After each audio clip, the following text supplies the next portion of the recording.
got a random question for you. Yeah. Do you ever in your mind visualize how many people have seen your face? Like, is that comprehensible to you in your head? I know the numbers. I know that right now I'm at 1.3 billion video views. Yeah, which is what the Earth has 8.1 billion. So you've been seen by what? Well, is it 3? I mean, 1.3 and 8, that'd be like 16%, I think, something like that. Yeah. But that's if every one person saw one video. Right. It's more like lots of people have seen videos again and again and again. It's weird to think that, especially because I came to all of this pretty late, and I'd had an established career where nobody saw my face. Right. I was a voice actor. And then putting myself in front of the camera was scary and possibly detrimental to my career in a number of different ways.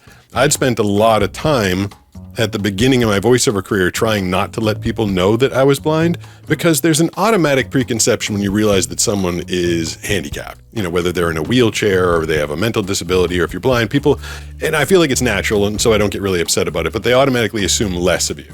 And now my career is to read copy for a living. Mm-hmm. So if they get the idea in their head that since I can't read because I can't see, how am I going to deliver this copy? They will either be apprehensive about the recording session or not hire me at all. So I actually waited quite a while before I started telling this story nationally. And at a certain point, it was important to me to get out there and tell that story. It was like good for my mental well-being to like get out there and tell it. Was it something that you like ran by like your manager or something first? Like, yeah, they said no. They straight up said no. Wow. They were like, do not start telling everybody that you're handicapped. Yeah. There's other blind creators out there that have been. I don't want it to come out the wrong way. They've I don't know how else to say it. They've been nothing but blind creators. Like that's what they do. Yeah. They've been a blind person who's been a creator, and that's been their living. And then they do speaking about that, and they talk about blind. But I had a whole other career that I had going on, and it was very nerve-wracking. And then also, my job is full of NDAs, non-disclosure agreements. Mm-hmm. There's massive amounts of stuff that I'm not allowed to talk about. So coming online and talking about being blind and talking about being a voice actor continues to be this massive tightrope that I walk. Minefield. Just the one I was telling you about today. Yeah. A massive company almost sued me today because there was a misunderstanding about one of my posts.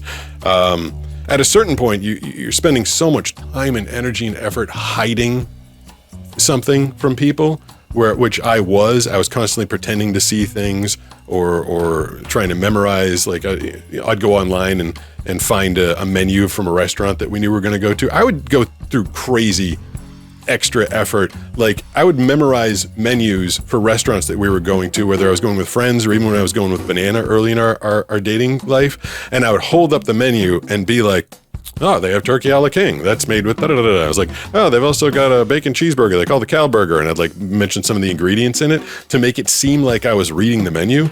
And I wasn't. I couldn't see the menu. Couldn't read it at all. That's one of the craziest things you've told me about what you used to do. Yeah, I mean, I went through, because I just couldn't stand the fact that people were going to treat me differently. And it seems so unfair. Like you mentioned to them, you're legally blind or at this point blind, and you just can't stop their mental thought process of, oh, he's lesser than. And I just worked so hard to not let people's brains get to that point. But at a certain point, I was like, this is exhausting. Spending a lot of mental power trying to convince people that I'm not blind. Instead, in 2020, when I started this channel, I came out and told everybody that I'm blind, but showed them that I was also capable. And in turn, I wanted to try and change those stereotypes for anybody that has a handicap or a disability, whether visible or invisible. I wanted people to, instead of judging handicapped or disabled people right off the bat, go, okay, you're dealing with that, but let's see what you got. Like, at least give me a fair shot. Right. As opposed to judging me lesser. That's kind of been your whole life. Yeah. Just give me a shot. And I feel like the channel's done a pretty good job of that, I guess. Yeah. Yeah? You could say that. I mean, 1.3 billion views, 2.5 million subscribers just on YouTube. I mean, that's a testament to people's willingness to listen to that message, I think.